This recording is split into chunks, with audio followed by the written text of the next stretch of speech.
My spouse and I are really lucky. We live on around 3 acres right by the Conococheague Creek, a tributary of the Potomac River that's large enough to take a kayak down, at least by our house. The land we belong to has been settled for a long time. Our home was originally the toll house for a flour mill right on that same creek. The oldest parts of our home were built in the 1700s. There's good, deep history there. There are also a lot of very old trees, which means that the first thing that happens in spring, before the business of planting or anything else really, is a stick pickup. It sounds easy, but when we're talking about 3 acres and a winter that was marked by heavy snowfall and high winds, that easy task quickly takes over a whole day. Pickup is followed by a big burn of all those downed branches, another day-long activity, at least if you're trying to do it safely. I think there's a tendency to rush into seasons, especially if we live somewhat isolated from the flow of nature. And this is true for most of us these days, unless we work in agriculture or have hobbies that draw us into close proximity with the outdoors. The rhythms of our lives are largely the same season to season. So the spring equinox passed last month. The warm temperatures are largely here in Western Maryland, and spring and summer are spiraling out before us.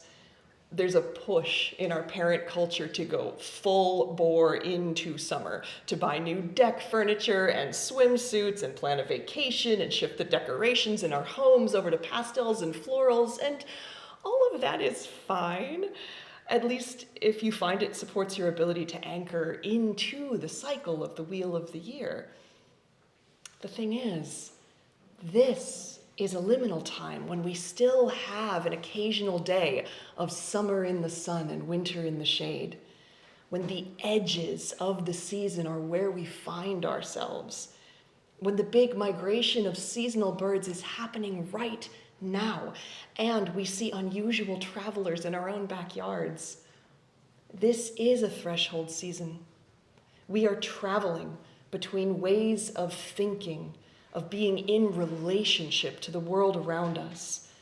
We're moving from the inward focus of winter to the outward stretch of summer, and that passage, the movement itself, matters. And there are probably some sticks to pick up and figure out what to do with as we make this transition. For our ancestors in northern climates, winter was marked with a different kind of work than the growing season. It was a time of repair, mending clothing and tools and fixing the insides of homes. It was a time of making, spinning wool into thread, carving new tools by firelight, knotting new fishing nets together. It was a time of story, setting down the layer of myth that would underpin the season to come. The tools of winter are different than the tools of summer. The work of winter is different than the work of summer, and the transition between those spaces is important to the story we tell ourselves about who and where we are. We are a narrative species, a storytelling species. Our sense of identity is based upon where we come from and what we've experienced.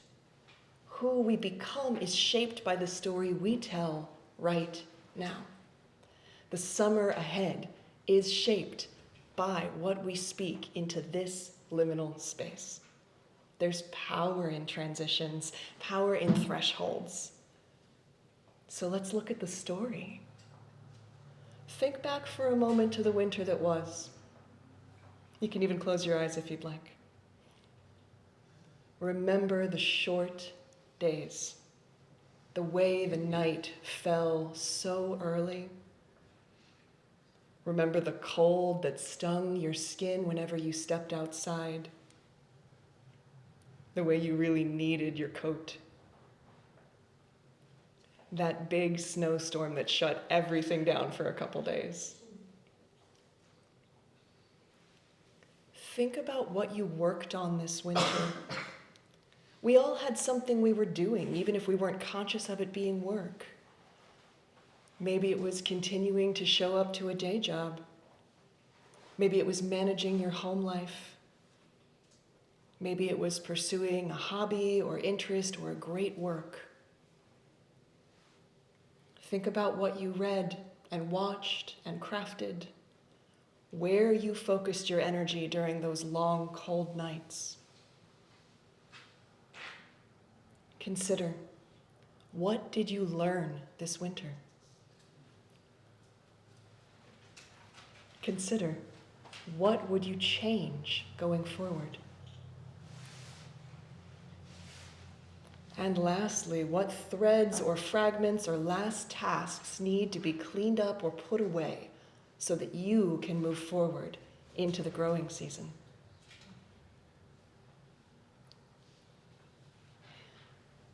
One of the beautiful aspects of being human is the opportunity to begin again at any moment in time. We have specific days we associate with changed behavior: New Year's Day, our birthdays, the vernal equinox. But the truth is that any day is an opportunity to reflect, reset, and redesign our focus.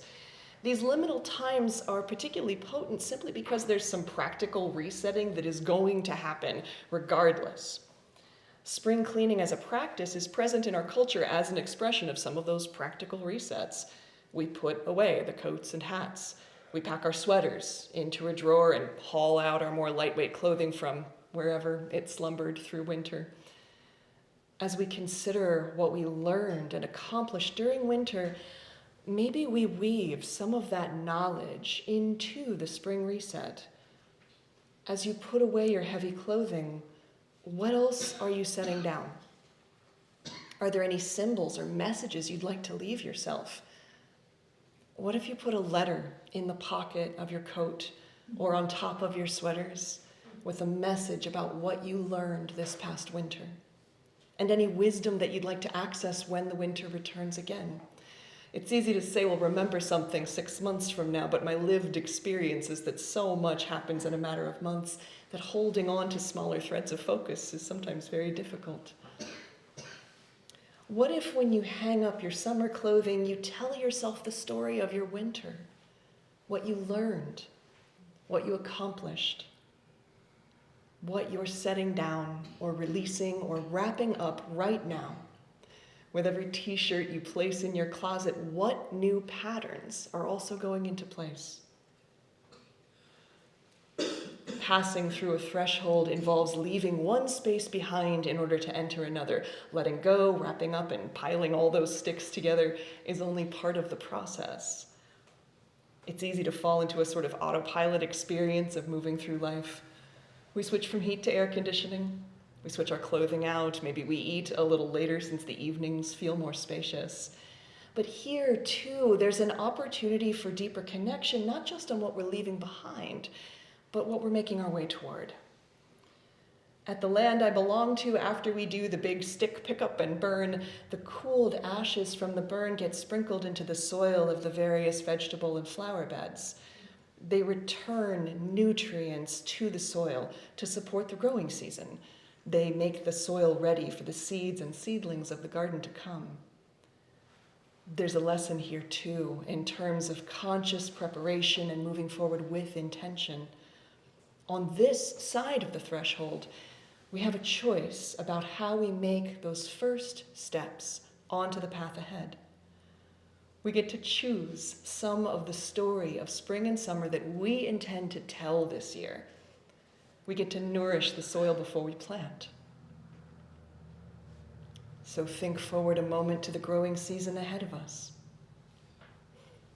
Think about the long days, the way the evenings will stretch out with so much sunlight. Think about the warm temperatures that you'll encounter when you step outside, the way you'll want to wear lighter clothing, the way our region will be so green and lush. Think about what you're planning for this growing season. We all have something we will do, even if we're not conscious of it being work. Consider, what do you need from this summer? Consider, how can you weave that need into the outward spiral? And lastly, what threads or pieces of the story of summer do you want to weave into your own story this year? Part of connection with the natural cycles of our region involves finding and focusing on what we love about where we live. What do you want to see or do? What do you want to feel? How do you want to be in relationship with the season to come? I'm a big believer in something I refer to as seasonal bucket lists. Years ago, my little sister realized that she wasn't making space in her life for summer activities. She hadn't gone swimming outside in a really long time. She and I are only 18 months apart, so we're both at a very busy point in our work lives. That busyness can quickly take over any season, and before you realize it, another turn of the wheel is complete. My sister began to consciously make space in her life for seasonal activities, and her choices inspired me to begin exploring similar thinking, hence seasonal bucket lists. A collection of sensations and experiences and adventures that can only happen during certain seasons, traditions and activities that anchor us to the turning of the wheel. As you go forward from this transitional season, what does your summer bucket list look like? There are so many options in our region. This can be as simple as taking more time to sit outside and enjoy the warm temperatures and birdsong. Conscious connection doesn't have to be burdensome or full of logistics. It can just be where you take your coffee in the morning. Maybe what you need from this summer is rest. Conversely, this can be as complex as traveling and planning a trip to the beach so the ocean can touch your skin.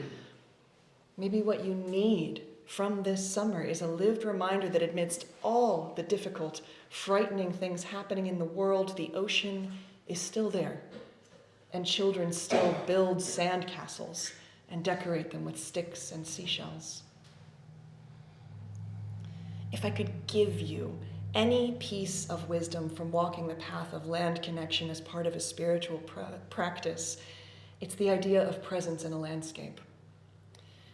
In a world where we can exist day to day, largely sheltered from the changing of the seasons, we must make a conscious choice to become part of the story of the season.